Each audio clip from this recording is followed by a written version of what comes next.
Olá, sejam bem-vindos a mais uma aula. O nosso tema de hoje é leitura da paisagem. Nessa videoaula eu vou tentar transmitir para vocês os fundamentos da leitura da paisagem e como nós podemos fazer uma leitura da paisagem adequada ao planejamento da paisagem, do espaço, que nós vamos aplicar então os conceitos de permacultura. Uma frase que marca muito a questão da leitura da paisagem é essa do David Holmgren, que traz que a habilidade em ler a paisagem fornece ao planejador a oportunidade de trabalhar com processos naturais ao invés de contra eles. É muito triste ver que muitas vezes a gente passa literalmente por cima de um monte de informação valiosa, acaba anulando alguns dispositivos naturais que poderiam ser aproveitados a nosso favor, em virtude de desconhecer o potencial de uso. Então, a ideia dessa aula é trazer exatamente a possibilidade da gente conseguir reconhecer esses potenciais na paisagem. Bom, o David Holmgren também fala que existem 4 vias para que a gente faça uma boa leitura da paisagem. A primeira dessas vias é a informação científica. Então é importante que a gente considere o tanto de informações científicas que já existem, já estão sistematizadas, divulgadas, publicadas, por mais que elas tenham um cunho muito técnico e ainda tenham informações que talvez a gente não conheça, vale a pena ler sobre materiais e tentar até se aprofundar na medida do possível, mas um entendimento básico já pode dar um avanço muito grande na interpretação da paisagem na qual você vai iniciar o planejamento. Ou até mesmo continuar um planejamento se você já pegou ele em andamento, né?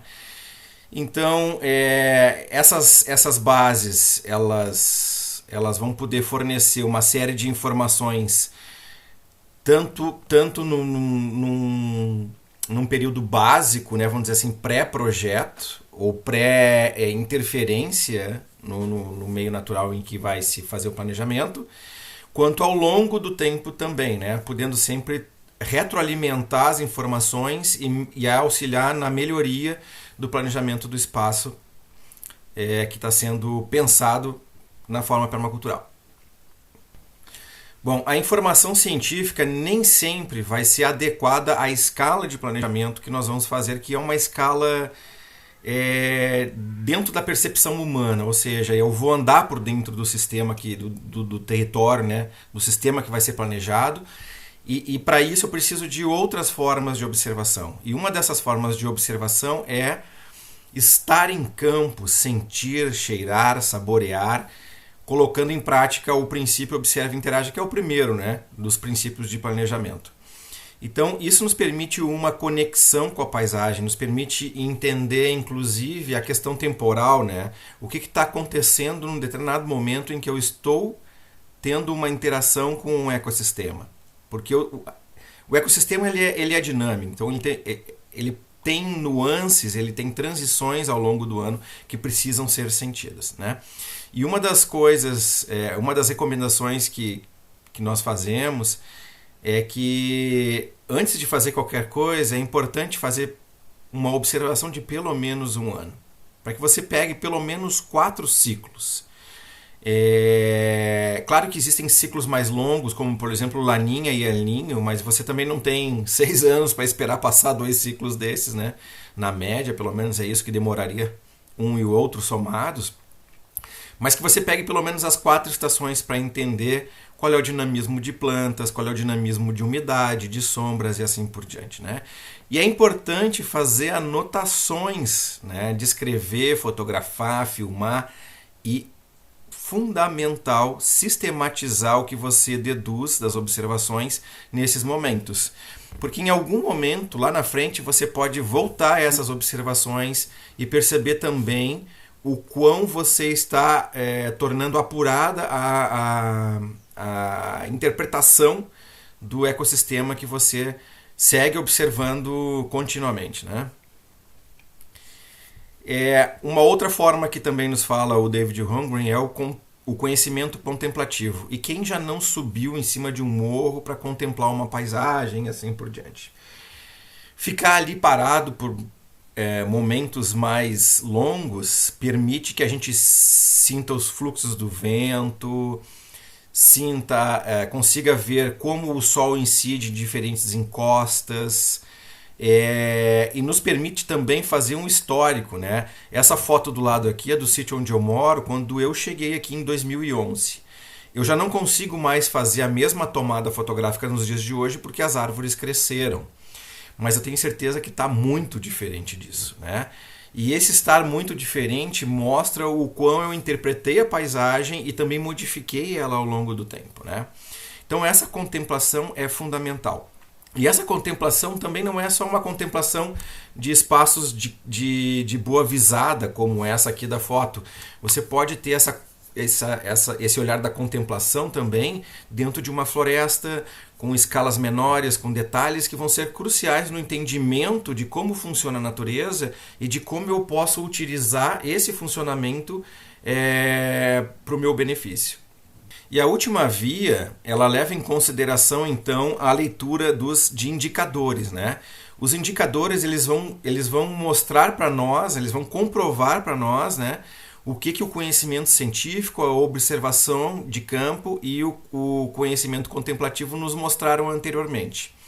Então, sabendo como e onde se manifestam determinadas espécies que são indicadoras ou elementos da paisagem que são indicadoras, a gente tem um auxílio na tomada de decisão e com isso vai otimizar recursos mais à frente. Então, reconhecer a paisagem e definir seus potenciais e limitações é importante para que a gente otimize tempo, dinheiro e trabalho. E nisso tudo a gente tem envolvido energia. Então, quanto mais energia a gente gastar, mais a gente vai se cansar e talvez mais a gente tenha a possibilidade de se frustrar caso não veja as coisas acontecendo. Então, uma boa leitura da paisagem, ela permite que a gente também diminua os erros, né? E com isso faça então uma otimização desses 3 itens que estão descritos aí.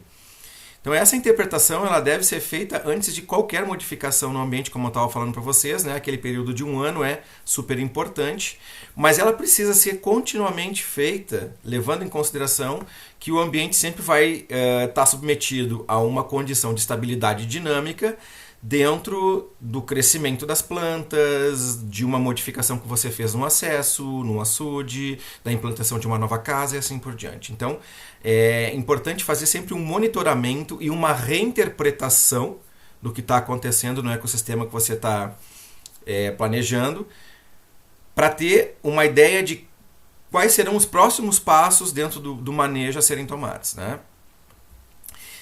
Então, a gente passa por uma coisa que é crucial dentro da permacultura, que é compreender dentro da paisagem como se dão os fluxos energéticos. E a gente chama isso dentro da permacultura de setores. Então, os setores na paisagem, eles compreendem os locais onde diferentes fluxos de energia fluem na paisagem. E é importante que a gente entenda como se dá esse fluxo e quais são os diferentes fluxos que estão na paisagem, porque a gente vai tentar fazer o uso deles. Então, a gente diz que nós temos sempre elementos, né, dentro da paisagem, e esses elementos, de forma sistematizada, vão constituir setores. Então, nós temos como é o terreno, né, como é a morfologia, a topografia, enfim, são todos sinônimos, né? Mas como se dá a distribuição do terreno? Como estão dispostas as encostas? Qual a inclinação das encostas, né? Os ventos, de onde eles sopram predominantemente? Em que época há essa predominância? Existem ventos temporários, tipo ventos fortes ou coisas que são ocasionais, mas que podem causar um certo estrago, por exemplo? É uma observação também importantíssima a ser levantada. A insolação que é fundamental, tanto para a produção de alimentos, mas para manter a casa seca, para que você tenha a fotossíntese das plantas a contento, para saber aonde implantar determinada cultura ou não, né? O risco de incêndio em biomas, quando eu estou fazendo planejamento em biomas que eu tenho a possibilidade desse risco. No caso do Brasil, a gente tem isso dentro da Caatinga e dentro do Cerrado, por exemplo, né? Então eu tenho que pensar em alternativas e dispositivos de proteção, levando em consideração o risco de incêndio. E, claro, o fluir da água, né? Aí, quando eu falo em água, eu falo em todas as águas. E mais adiante tem uma aula específica de manejo de águas para entender isso mais a fundo. Mas levar em consideração, então, o regime de chuvas, o escoamento dessa água, tanto superficial quanto subsuperficial, e a presença ou não de áreas alagáveis. Então, olhando para o terreno, a gente tem que lembrar que a morfologia ela influencia sempre a formação de microclimas, ela vai também estabelecer padrões de drenagem, umidades, porções do terreno que são mais úmidas, outras que são menos úmidas, dependendo das condições que eu tenho. Ao longo do tempo, a gente tem que lembrar também que é a morfologia que vai permitir a formação de solos mais delgados, mais finos, né? Menos espessos, e solos mais profundos, né? E isso vai ter uma implicação tanto na produção de alimentos quanto na decisão de onde colocar uma casa, por exemplo, né? A conformação de sombras no vale também é importante ser descrita e entendida, né? E por onde eu posso passar acessos, né? Sem que eu tenha que construir uma estrada, por exemplo, em uma determinada condição em que eu tenha sempre que fazer manutenção ou perca muito tempo com isso, ou tenha até prejuízo de algum tipo de deslizamento ou coisa do gênero, né? Então é importante reconhecer o caminho das águas, o quão drenantes são os solos, pensar nos usos da terra e das culturas que vão se beneficiar e não que não sejam prejudicadas por esse fluxo, né? E também definir estratégias tanto de retenção quanto de escoamento das águas. Se a gente levar em consideração essa figura aqui em cima, né, a gente vê aqui a grosso modo, esse é um fenômeno bem comum em vales, né? A gente tem a parte de cima que é desprotegida, né, de ventos, recebe vento muito forte, esse vento desidrata, tira a temperatura, enfim, então não é um local, por exemplo, muito adequado para eu implementar culturas, né? O outro extremo também do vale, a mesma coisa. Já no fundo do vale, em regiões onde eu tenho geada, que é o caso do sul do Brasil e parte da região sudeste, mais nas altitudes, eu tenho que levar em consideração também que essa geada pode afetar tanto as culturas, como, por exemplo, o meu conforto térmico se eu instalar uma casa no fundo do vale.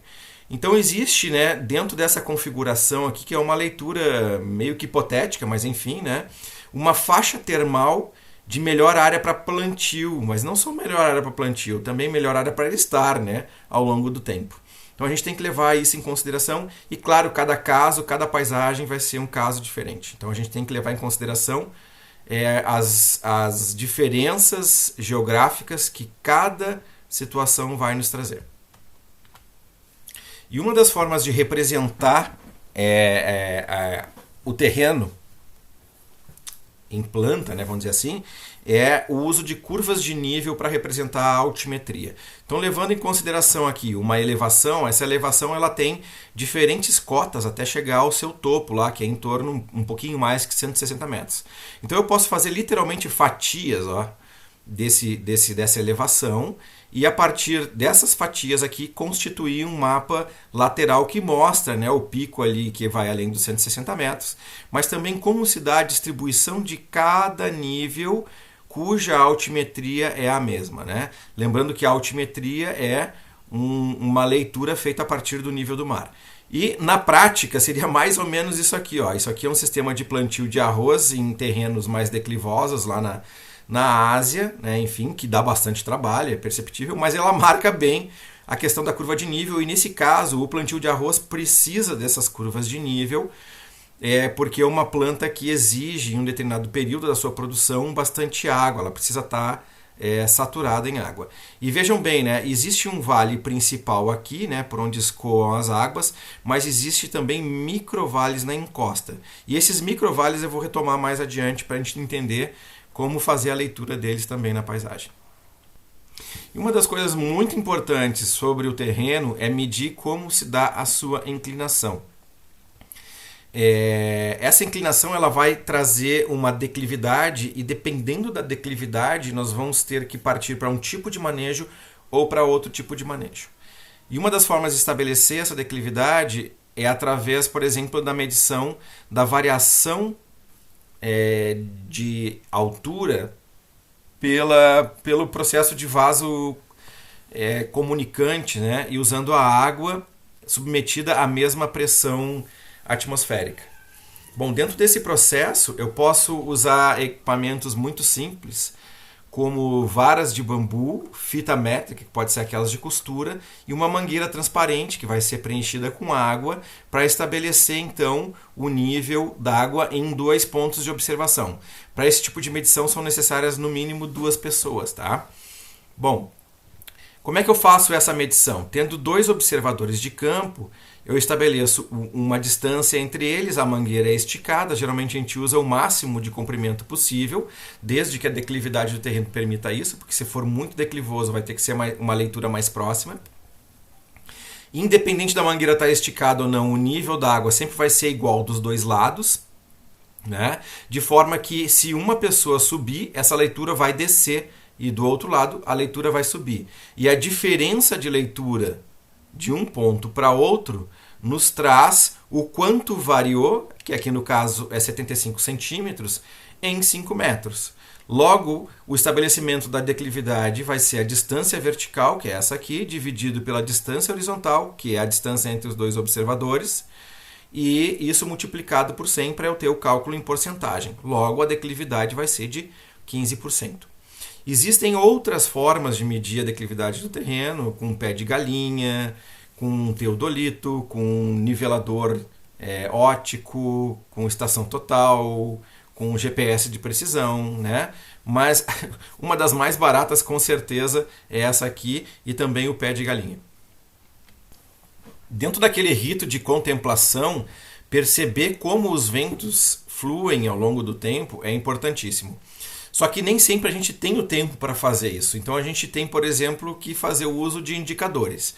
E essa árvore aqui nos mostra muito claramente que o vento predominante vem dessa direção aqui, né? Mas vejam bem, ela é uma árvore que está sozinha, né? Ela não tem nenhuma proteção, então ela também pagou o pênalti aqui, vamos dizer, né, de receber vento, mas ela também está nos mostrando que a gente tem que pensar em estratégias para fugir dessa condição aqui, né? Então, uma das estratégias que a gente usa é a implantação de quebra-ventos que possibilitam tanto o desvio de ventos para estratos maiores, né? Tirando isso do local onde nós estamos cultivando as plantas, mas esse quebra-vento tem que permitir a passagem de um pouco de vento. Muitas pessoas pensam que implantar o quebra-vento é tentar tirar todo o vento do sistema. E isso não é interessante, porque eu vou acabar formando um vórtex em espiral na parte de sombra aqui, ó. Se eu não tiver a passagem por aqui, esse vento vai por cima, ele vai fazer um espiral aqui, e esse espiral vai acabar desidratando as culturas que estão aqui. Então a importância de fazer quebra-ventos que permitam uma passagem também por dentro do quebra-vento, mas quebrando a velocidade do vento, é interessante sob o ponto de vista de evitar, por exemplo, fungos nas culturas, né? Porque eu vou ficar num ambiente muito sombreado de vento, assim por diante. Mas ao mesmo tempo que eu não desidrate as mesmas e não tenha perda no crescimento, podendo colher então a contento aquilo que eu vou cultivar. Então, uma das estratégias no planejamento que minimizam os efeitos do vento é o quebra-vento, como eu estava mencionando, e depois o sistema de plantio. E aí em planta, é interessante que eu mapeie aonde estão as casas, aonde estão os acessos, mesmo que seja num croquis, é um croquis básico, né? Por onde circula o rio, aonde eu tenho encostas, aonde eu tenho elevações, determinadas árvores, enfim, culturas que eu estou já produzindo, e quais são as direções predominantes do vento, porque são essas direções aqui que vão estabelecer aonde eu vou instalar um quebra-vento, por exemplo, para proteger determinada cultura ou fazer uma outra determinada função dentro do meu sistema planejado. E aí vem o casamento de ventos e insolação. Essa é uma leitura da paisagem que a gente começa a juntar variáveis para entender como elas operam em conjunto. Então, se nós pegarmos esse gráfico aqui, a gente vê que no hemisfério sul do planeta Terra, As encostas que são voltadas para o norte, via de regra, são encostas mais quentes e que recebem maior iluminação. Isso vai fazer com que as plantas cresçam mais, porque eu vou ter mais fotossíntese. A densidade de plantas vai ser maior também. E ao mesmo tempo a encosta vai estar mais seca, né, mais desidratada. Então essas plantas elas vão aumentar essa densidade justamente para aprisionar a umidade, porque elas precisam dessa umidade para se manter. Na contrapartida, uma encosta voltada para sul vai ser uma encosta mais úmida, cujos solos vão ficar mais tempo saturados. As árvores vão receber menos luz, então elas vão estar dentro de um padrão de densidade muito mais rarefeito. E o crescimento das espécies que vão se dar aqui também vai ser mais lento. Lembrando que quase sempre as espécies que vão desenvolver aqui, se forem as mesmas que estão do outro lado, elas terão algum tipo de adaptação especial, ou de crescimento mais lento, ou de verticalização, para poder vencer as adversidades da falta de energia, que a falta de energia impõe aqui desse lado. Querem ver na prática isso? Essa aqui é uma foto do Parque Nacional de São Joaquim, onde eu tenho uma elevação, um morro, né, que já está lá, sei lá, 1.200 metros de altitude, mais ou menos é a altitude aqui, né?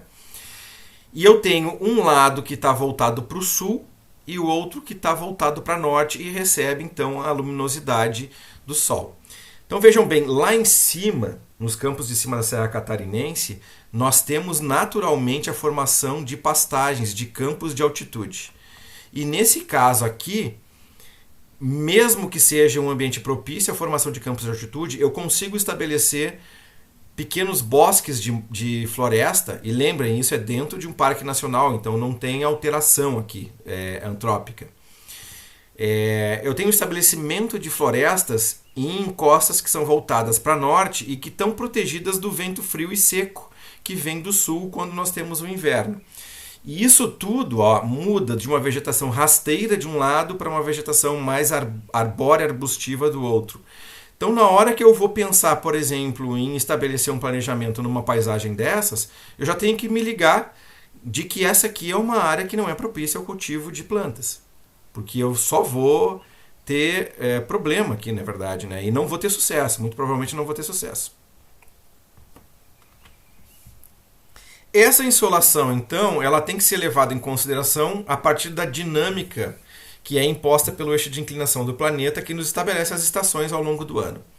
Então, se nós pegarmos, por exemplo, o verão no hemisfério sul, ele tem uma exposição solar que começa muito mais cedo, né, 5 horas da manhã, né, 5h20, e termina lá às 18, quase 7 da noite.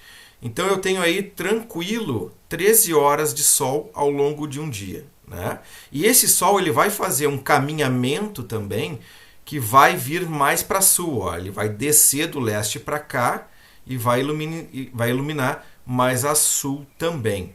E aí eu tenho que pensar que a minha casa vai ter que estar bem disposta para poder fazer um uso otimizado dessa insolação, caso eu queira que o ambiente permaneça seco, né, ao longo do ano. E é importante lembrar que casa que entra sol não entra médico, porque sol é saúde, né, pessoal? Já no inverno, vejam bem, o sol nasce muito mais tarde e se põe muito mais cedo. Então eu vou ter, do que eu tinha às 13 horas de insolação do período de verão, agora eu vou ter praticamente 11 horas. E ainda vou ter que contar com a sorte de não passar por dias nublados, porque como o sol é mais fraco no inverno, muito provavelmente eu não consiga aquecer a superfície suficientemente para que haja a dispersão da umidade, principalmente em vales. É muito comum a gente olhar na Grande Florianópolis e na Serra do Leste Catarinense, que vai desde Tubarão até mais ou menos Jaraguá do Sul. Nas primeiras horas da manhã, os vales estão preenchidos com nuvens e apenas os topos dos morros é que foram expostos à luz solar. E isso mostra para nós que boa parte dessas áreas ficam sombreadas. E existe uma forma, né, uma ferramenta na internet para fazer o cálculo dessa insolação solar, que é a SunCalc, que depois a gente vai detalhar mais adiante dentro do mapeamento da insolação dentro do ambiente planejado. Ainda com insolação, a gente tem que pensar em estratégias, né? Então, uma das estratégias fundamentais é pensar para casa como eu posso fazer o bom uso do sol de verão e do sol de inverno. Então, vamos lá. O beiral de uma residência, ele nos ajuda a manter projetada uma sombra que vai evitar com que o sol de verão pegue na parede da casa, e isso vai diminuir a temperatura interna da casa. Já no sol de inverno, esse mesmo beiral tem que permitir que o sol adentre pelas aberturas e permita então o aquecimento interno da casa. E aquilo que eu estava falando antes, né? O sol de inverno ele vai acabar pegando sempre em uma ou duas fachadas da casa, dependendo da posição que está a sua residência, e o sol de verão vai ter possibilidade então de abranger uma área maior, né, de paredes, enfim, de superfícies da casa, aquecendo mais a casa. Então é importante que a gente pense aonde vai colocar uma varanda, aonde eu preciso que pegue sol. Será que eu quero que pegue sol da tarde em uma parede de um quarto, por exemplo, para morrer de calor de noite? Então essas leituras têm que ser feitas e elas precisam ser calibradas para que a gente não perca eficiência energética. Uma casa mal posicionada pode exigir que você entre com uma ventilação forçada, por exemplo, a partir de ventilador ou ar-condicionado. E o risco de incêndio ele vai levar em consideração o somatório, então, tanto da insolação quanto dos ventos, né? Então ele é tipo uma consequência. Então eu tenho que pensar que dentro do meu ambiente planejado, eu tenho que instalar dispositivos que, por exemplo, se o vento vem daqui e ele traz o fogo, talvez a instalação de aceros, que é uma parte onde fica roçado e capinado, capinadas as plantas, né? Ou uma estrada que sirva de acero seja instalada, de forma que o incêndio venha até aqui, mas pare daqui e não atinja o ambiente planejado. Levando em consideração o mapeamento, então, da informação de onde vem o fogo, eu pego aquela mesma leitura dos ventos e vejo se aquele vento é um vento predominante de verão que vem seco para minha casa e que pode trazer incêndio, eu posso ter, por exemplo, um curso d'água no caminho. Ok, então está protegido aqui. Já no outro caso, que o vento vem dessa direção, talvez então eu precise instalar algum dispositivo de segurança, e isso a gente vai ver mais adiante também no planejamento para eventos extremos, porque incêndio é um evento extremo que muitas pessoas passam em diversas localidades do planeta. Seguindo com a leitura da paisagem feita a partir de dados científicos, é possível nós pegarmos dados do regime de chuvas. Dados históricos são comuns, estão bem divulgados, como é o caso do mapa da Bahia, aí, que nos mostra, por exemplo, que ao longo do litoral da Bahia chove muito bem, obrigado, né, em torno de 2.000 milímetros. No oeste da Bahia não chove muito menos, mas nós temos toda uma porção central onde as chuvas caem bastante, e bem no norte da Bahia, quando a gente está já dentro do bioma Caatinga,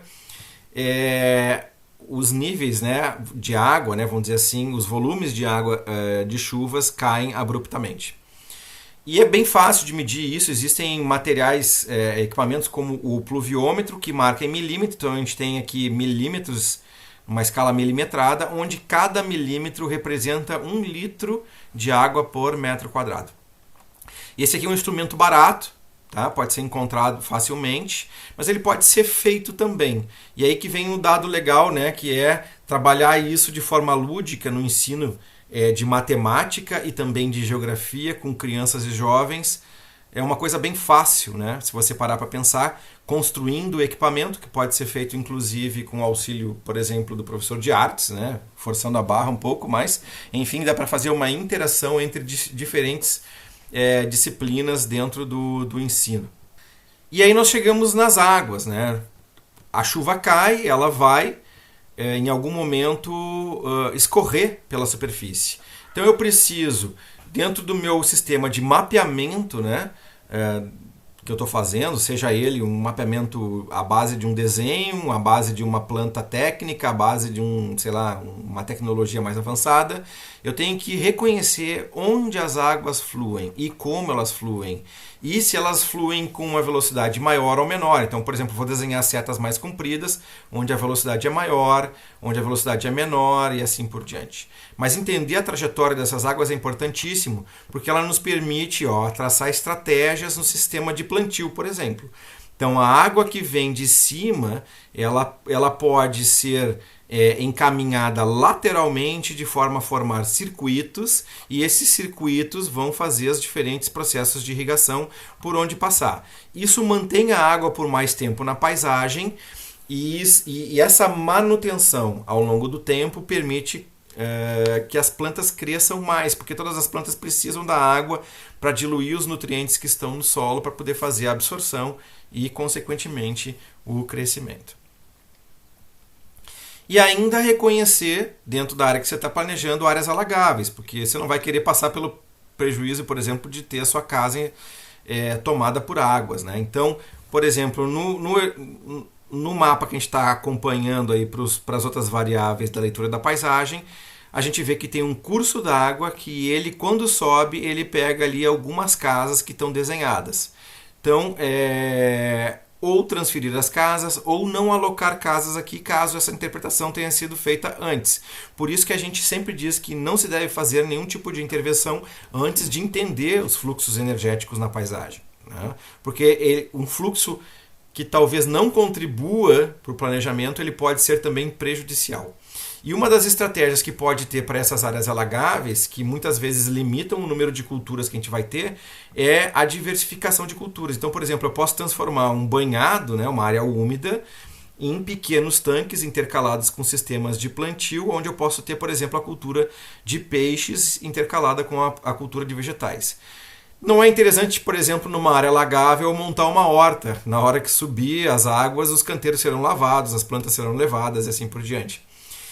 Mas eu posso implantar sistemas agroflorestais, né? Levando em consideração determinado porte das mudas que vão ser inseridas. Se a água subir, nada vai acontecer com essas árvores, talvez algumas sejam afetadas, e como fruto ainda do processo de enchente, nós teremos a fertilização das águas com os sedimentos que foram trazidos juntos com essas águas que subiram em um evento de enchente. Então, pode ser um ganho também, as interpretações são diferentes.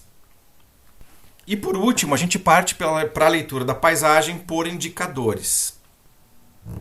Importante, então, dentro da leitura da paisagem a partir de indicadores, é saber o que a gente quer ler. Então, uma das formas de estabelecer o que a gente quer ler é tentar entender na paisagem, olhando de cima, né, aquela visão mais contemplativa que o David nos fala lá atrás, né? Entender quais feições eu quero encontrar. E essas feições aparecem muito bem nessa paisagem aqui, que é uma paisagem típica da Austrália, de um terreno geologicamente antigo, que foi muito desgastado e provavelmente tem uma incidência forte de vento aqui. Essa paisagem também é muito comum no bioma Pampa, que pega ali então o Rio Grande do Sul, o Uruguai e parte da Argentina. Dentro desse ecossistema aqui, então eu tenho um curso d'água principal que corre aqui embaixo, e adjacente a esse curso aqui eu tenho a bacia de inundação. Essa bacia de inundação, ela faz parte desse sistema fluvial aqui. Então é normal que eu tenha a subida do curso d'água e a inundação de uma determinada parte que está adjacente ao canal. Quando saio do canal principal, eu tenho o afluente direto, né, ou afluentes diretos. Esse afluente, então, ele vai conformar um vale primário, que está aqui delimitado pelos principais divisores de água e pelas linhas de cumeada, ou cristas, né, como queiram, que também são divisores de água, que vão delimitar uma área que tem uma determinada contribuição das águas da chuva, e essas águas da chuva vão escorrer para formar, então, esse afluente primário. Veja bem, nessa paisagem aqui, o afluente muito provavelmente não tem um fluxo perene, ou seja, não é constante, ele é provavelmente um fluxo intermitente, ou seja, se chover ele vai ter escoamento, mas esse escoamento não vai perdurar no tempo, por isso que ele não é perene. Mas as águas vão continuar na paisagem fluindo de forma mais lenta. Porque parte delas, quando precipitaram aqui, se infiltraram no solo, e essa circulação das águas pelo solo é mais lenta do que a circulação das águas pelo eixo do afluente direto. Então essa circulação em algum momento ou ela vai se manifestar na forma de uma nascente, e aqui muito provavelmente essa nascente deve estar aqui, ó, bem nesse ponto que a gente tem a confluência da bacia de inundação com a saída dela, mas ela tem um gradiente de umidade que se mantém ao longo da encosta, e esse gradiente de umidade a gente consegue estabelecer a partir do reconhecimento do que a gente chama de ponto-chave. E esse ponto-chave, via de regra, é o ponto de inflexão da encosta, e eu já vou mencionar isso logo adiante. E esse ponto-chave ele vai dar origem a uma linha-chave, que é a projeção então desse ponto-chave ao longo de uma cota que não vai ser a mesma, ela vai ter uma queda suave, mas que permita o escoamento da água. Bom, quando eu tenho a água florando na forma de fontes, eu chego no que a gente chama de nível de base das águas para os vales que estão submetidos a essa, vamos dizer assim, escultura que é feita pelo curso d'água principal e pela consequente escultura dos seus afluentes. Para a gente entender então o ponto-chave, né, pegando a imagem anterior ali, uma situação mais hipotética, aqui com mais canais, né, nós temos aqui então o curso principal de água, os cursos afluentes, né, diretos, que são esses aqui. E esses cursos afluentes diretos, eles vão ter microbacias de captação, uma aqui, outra lá e assim por diante. E dentro dessas microbacias de captação, nós teremos então a conformação de um ponto-chave e, consequentemente, de uma curva-chave para cada um deles. Reconhecer essas curvas-chaves é importantíssimo para que a gente pense no manejo que conserve a água no sistema, porque conservando a água a gente vai estar também conservando energia. Então, se a gente olhar a grosso modo as encostas aqui dos afluentes diretos, nós teremos nas porções mais altas da encosta sistemas convexos que vão dispersar energias e sistemas côncavos mais para baixo que vão concentrar energias. Quando eu falo energias, eu falo todas as energias. A presença de água, os minerais, a matéria orgânica e assim por diante. E isso nos leva de novo àquele lance, né, das entradas e saídas que vão fazer com que haja um equilíbrio dinâmico da nossa paisagem. Então esse ponto-chave, ele está via de regra um pouco abaixo desse ponto de inflexão. Por quê? Porque ele tem que passar da situação de dispersão e começar a concentrar. Então, a partir do ponto de inflexão, eu começo a concentração, mas muitas vezes essa concentração ainda é pequena, então eu vou alocar o ponto de chave um pouquinho mais abaixo para ter sempre um pouquinho mais de fluxo energético entrando no sistema. Bom, e a linha-chave ela vai se constituir sempre na projeção desse ponto-chave lateralmente, sempre com um pequeno caimento, permitindo com que o fluxo se dê com a energia gravitacional lateralmente, permitindo que a gente consiga, por exemplo, fazer a irrigação de encostas que naturalmente não receberiam águas, ou receberiam muito menos quantidade de água. E aí eu vou projetar uma animação que mostra isso muito claro. Então essa é uma animação muito interessante, porque ela é feita dentro de uma caixa de plástico, né? Então ela é portátil, vamos dizer assim. Ela usa ali argilas misturada com areias, enfim, né? Mas um material que não é tão permeável, vamos dizer assim.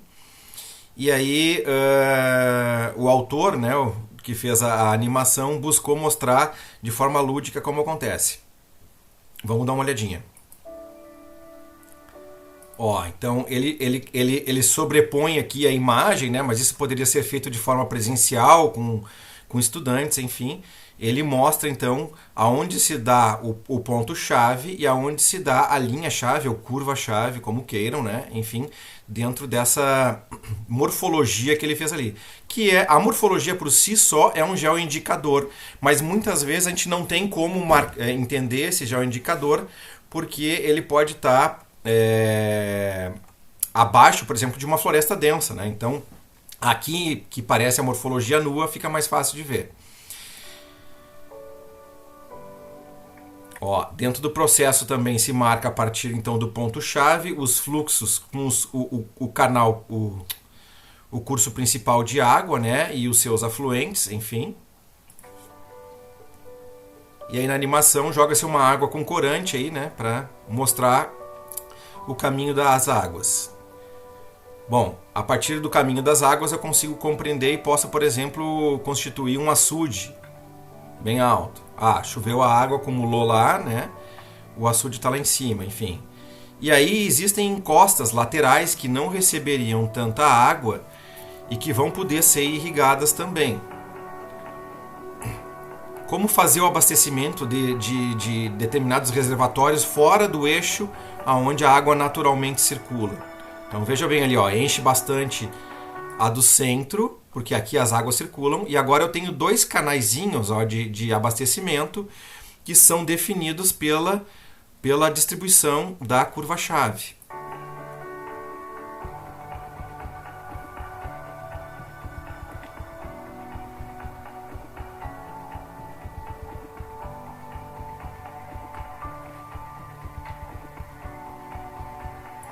Com isso, a gente já consegue reservar mais água, mais energia dentro de uma determinada encosta e deixa essa energia também na parte mais alta, porque aí a gente está também estabelecendo uma questão de energia potencial para ser utilizada depois ao longo do tempo.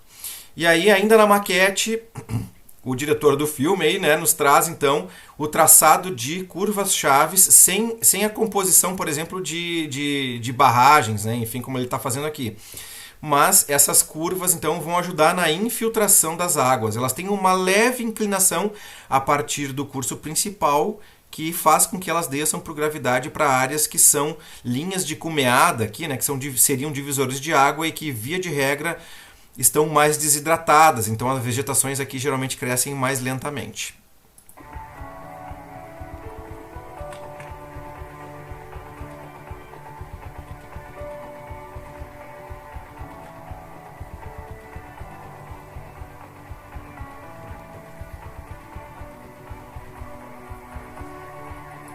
Vejam que as linhas auxiliam, ó, na hidratação daquela paisagem que anteriormente não recebia água, e aí as águas vão se dispersando de forma mais uniforme, vamos dizer assim, pela paisagem.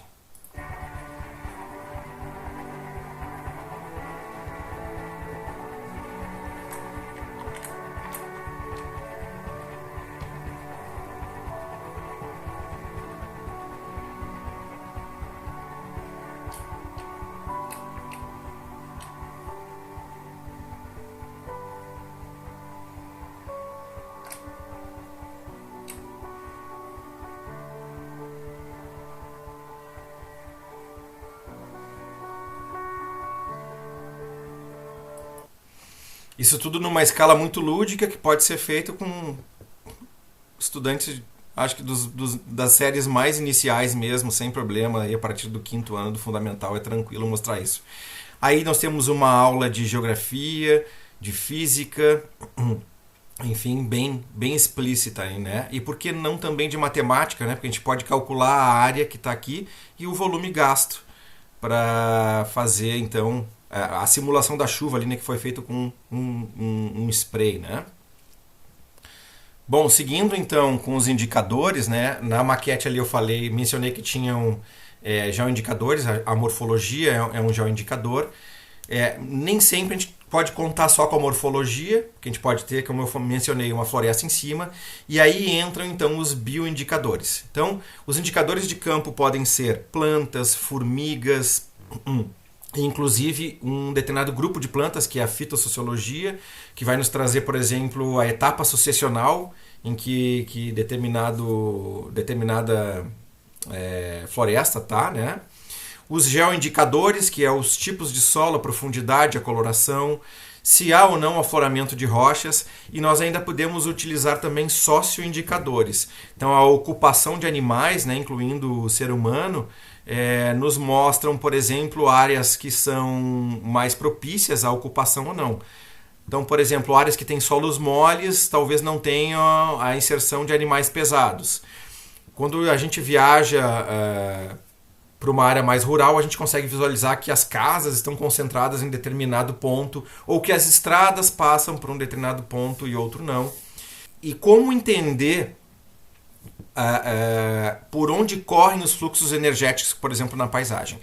Então, no caso da Floresta Atlântica, pelo menos aqui do sul, né? Claro, a Embaúba é uma espécie da Floresta Atlântica que ela vai ainda a latitudes mais menores, vamos dizer assim, mais ao norte. Mas a Embaúba, ela é uma planta que na sucessão ela é pioneira, então ela vem muito, muito breve depois de uma área ter sido impactada, né? Ter sofrido um distúrbio, vamos dizer assim. E ela tem um crescimento rápido e ela tem um porte alto também e ela é facilmente diagnosticada na paisagem porque ela é diferente das outras, né? Então aí na foto nós temos um exemplar de Embaúba aqui do quintal e eu vou tentar mostrar para vocês como eu faço o reconhecimento da quantidade de água que eu tenho em um determinado microvale na propriedade em que eu vivo. Então, o microvale é esse aí que está na foto. Nós temos ali na parte aqui de baixo um açude, que é onde está o ponto do nível de base, né, onde eu tenho o afloramento das águas. Esse é um açude que não recebe água de riacho, ele é abastecido basicamente com águas que afloram desse vale que está aqui conformado, né, as curvas de nível estariam aqui, né, enfim, em formato de V. E aí eu vou fazer uma subida a partir do açude até os estratos mais altos para mostrar como se dá a distribuição tanto do eixo da distribuição das águas quanto da quantidade. Então, olhando de cima o vale, nós temos aqui o ponto de partida, que é aquela foto anterior ali que eu mostrei para vocês, o açude. E aí eu vou mostrar pequenos vídeos para o ponto B, para o ponto C e para o ponto D. E depois mais um ponto em um outro vale que é paralelo a esse aqui e que é um pouquinho mais sulcado, vamos dizer assim, e tem uma floresta mais densa também. Depois da foto que mostra ali o vale a partir de quem olha do ponto A, vamos partir para o ponto B para ver qual é a configuração que nós temos no terreno, então, um pouquinho acima do nível de base, que é o açude. Um dos indicativos que tem, que a gente pode usar, né, um indicador, é a presença de blocos de rocha ao longo da linha do vale. Então, isso serve para alguns tipos de terreno, para aqueles terrenos que são de rocha granítica, que é o caso do meu aqui. Os blocos grandes de rocha, eles só aparecem, ó, como esse aqui, como aquele ali da frente, ó, que está coberto pelo capim, aquele outro lá de cima que está atrás da bananeira, ó. Eles só aparecem na linha do centro do vale. Aí lá para cima a gente tem o restante do vale. O interessante é que na saída ali, bem nesse ângulo mais ou menos onde eu tô de costas para a parte de cima do microvale que tá, né, onde estão os blocos. Bem nessa ponta, bem no centro da tela aí, nós temos mais ou menos uma fonte que sai água que abastece o açude, né? Então essa água ela não está correndo aqui no vale, porque ela está correndo, na verdade, de forma subterrânea por baixo dos blocos. Mas os blocos são o quê? O indicador da lavagem dos solos que expôs e aflorou esses blocos que vão linha acima, sempre acompanhando a linha do microvale. Na linha do microvale também, as espécies crescem mais rapidamente, porque tem mais água disponível, né? E geralmente no microvale aparece aí essa copa grande que vocês estão vendo ali, ó, é de uma embaúba. A embaúba ela se desenvolve em lugar que tem bastante disponibilidade de água e ela também é um bom indicador de ponto-chave. Agora nós vamos dar uma verificada o que ocorre na altura da encosta que está nos arredores do ponto C. Ó, continuando a subir o microvale, a embaúba está bem ali no centro da imagem, ó. E na medida em que eu vou caminhando para cima, ó, subindo mais a topografia, eu vou vendo que o vale vai sendo marcado por plantas indicadoras. E aí quem é que aparece mais para cima? Outras duas embaúbas, olha lá, ó, a copa. E veja bem, ó, o caule delas está bem alinhadinho, bem no centro, ó. Quando eu olho para o lado externo, para uma das vertentes do vale, não tem embaúba, quando eu olho para o outro lado, também não tem embaúba. Então ela é uma indicadora de umidade, né? E lembrando, a gente está num vale, então aí elas, ó, que não tem água correndo. Seguindo então a subida no vale, agora a gente vai dar uma verificada no que acontece nos arredores do ponto D. Ó, o vale ficou para baixo. Aí tá aquele exemplar de embaúba que eu mostrei para vocês anteriormente, né, filmando de baixo. Esse exemplar, somado a esse aqui, ó, e mais um que tá aqui, ó, são os últimos exemplares. Dali para cima não tem mais embaúba nenhuma. Então isso quer dizer o que na interpretação com um indicador? Que a umidade do terreno abaixou de tal forma que as embaúbas não encontram as condições que elas gostam para brotar. Ainda olhando para a embaúba, então aí ela, ó, aqui tem um exemplar pequeno e atrás dele tem esse exemplar grande aqui, ó. Então a própria embaúba ainda tem mais um bioindicador de umidade do solo. Então essa embaúba mais nova, ela está indo com a raiz lisa, ó, rente até o chão. Enquanto que a embaúba mais velha, ó, ela abre um sistema dendrítico para fazer a ancoragem dela. Agora o seguinte, ó, se não tivesse água tão próximo da superfície, ela não abriria esse sistema dendrítico de ancoragem para cima, para fora do solo. Ela faria isso dentro do solo. Então, quando acontece de aparecer para fora esse sistema aqui de ancoragem da árvore, é um indicador de que a água não está muito distante da superfície. Esse ponto onde as embaúbas param de ocorrer, na medida que vai subindo a topografia, mostram para nós então o ponto de inflexão, vamos dizer assim, da topografia sob o ponto de vista de acumulação de água ou não. Isso quer dizer que o ponto-chave é algum ponto um pouco abaixo da onde nós estamos. Então, dali para baixo eu faria outra interpretação, levando em consideração então a acumulação de recursos naturais, né? Então, lixiviação para cima desse ponto das embaúbas e acumulação para baixo desse ponto. E aí, por último, nós vamos para o ponto E, que é no vale, que é paralelo a esse que eu fiz a subida. Ó, ao subir em outro microvale paralelo àquele anterior, de novo a gente registra as embaúbas, tá aí a copa de uma grande, né? E aí vejam que lateralmente, ó, até tem uns eucaliptos aqui plantados, mas nada de brotação de embaúba. Esse mato ele está parado há 9 anos, então dava para desenvolver embaúbas como o porte dessa aqui, ó, tranquilamente. Aqui do lado tem umas embaúbas pequenas, ó, que vão formar aqui a copada lá em cima, ó. Então aí as copas, né? Essas embaúbas, elas estão um pouquinho para fora do vale, mas ainda dentro de um sistema de muita umidade, né? Essa que está aqui, ó, tem uma olhada, o toco está esbranquiçado no meio do vale, ó, é só prestar atenção. Olha como é que está a raiz dela. Está arqueada, mas não muito. Enfim, ela sai aí mais ou menos uns 70 centímetros da superfície do chão. Ó, e as embaúbas laterais, essa é uma embaúba já adulta, tá? Vejam bem a raiz dela, ó, arqueia um pouco, mas não muito. E vizinha ela tem outra com arqueamento também. Esse arqueamento em torno de 50 centímetros por aí, enfim, mostrando que o ancoramento desses exemplares na lateral do vale estão fazendo o ancoramento mais profundo. Então, como a água está mais profunda, ela tem que fazer aquele sistema dendrítico de ancoramento mais para baixo da superfície, não aparecendo o arqueamento, né, em superfície. Ó, lá no fundo estava um microvale ali que eu estava filmando as embaúbas. Lá estão elas, ó, tem copada lá para cima.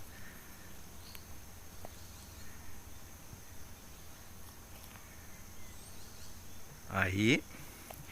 E uma coisa importante de frisar é que em costas voltadas para o lado sul, elas tendem a ter uma que outra embaúba dispersas. E aqui tem esse mato aqui, né, essa florestinha. Ela está com 9 anos e aí, ó, vejam bem, as copas não tem embaúba. tem vassoura branca, tem capororoca e tem uma planta companheira da embaúba que também é uma bioindicadora de umidade, que é a espinheira ou maricá. Eu não sei o nome científico, mas é essa aqui, ó. Tá? Ela tem espinhos pelo caule, aquela coisa toda. Ela também só vai acontecer até determinada altitude no terreno. E ela para juntinho com a embaúba. Então são plantas companheiras, né, por assim dizer. E indicadoras de sucessão e de gradiente de umidade na encosta. Eu trouxe o caso da embaúba porque a embaúba, como uma planta pioneira, ela se manifesta muito rapidamente em áreas que foram degradadas. E muitas vezes, quando a gente vai começar um projeto de planejamento permacultural, via de regra a gente pega uma área que está degradada. Então, dentro disso, quando eu entrei aqui no sítio em 2011, e lá se vão já 10 anos, eu deixei crescer a sucessão florestal, que quando eu cheguei aqui era um vassoural, literalmente, as coisas pegavam na altura da cintura, mais ou menos, um pouquinho na altura do peito, os mais altos, e fui acompanhando esses exemplares, mesmo sem saber nomes, enfim, mas tentando entender quem dava a condição para que a próxima espécie viesse e como se comportavam, por exemplo, os portes dessas plantas em diferentes situações de microvale ou de encostas convexas, né, onde as águas se dispersam. E com certeza existem os bioindicadores para estágios intermediários na sucessão e também para os estágios mais avançados de clímax, como queira, e todo distúrbio vai causar sempre um novo caminhar da sucessão, buscando sempre o estabelecimento de uma espécie que está em um estágio anterior. Dentro do processo de leitura da paisagem, eram essas informações que eu tinha para trazer. Espero que tenham gostado, enfim, e seguimos com o nosso aprendizado.